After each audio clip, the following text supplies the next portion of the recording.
அம்பேத்கர் பத்தியும் பெரியார் பத்தி பேசுறது இவங்களுக்கு இனிமேல் அருகதை கிடையாது திமுக. இப்போ 15 வருஷமா நாங்க வேலை செய்யறோம்.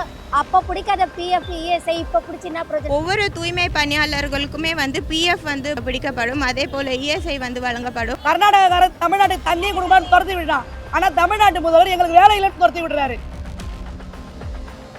வந்தவரை வாழ வைக்க தமிழ்நாடுன்றீங்க, தமிழனுக்கு இங்க வழி இல்லைன்னும் போது நீங்க எப்படி வாழ வைப்பீங்க? மற்றவங்க சொல்லுங்க.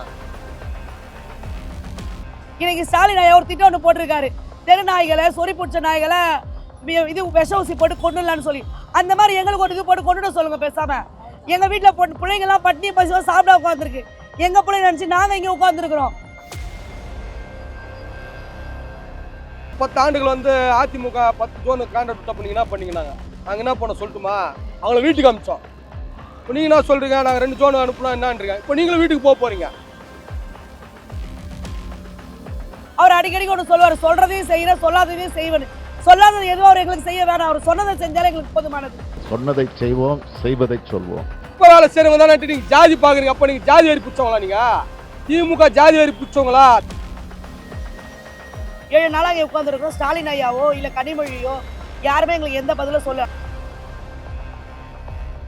திமுகவுக்கு அட்ரஸ் கொடுத்த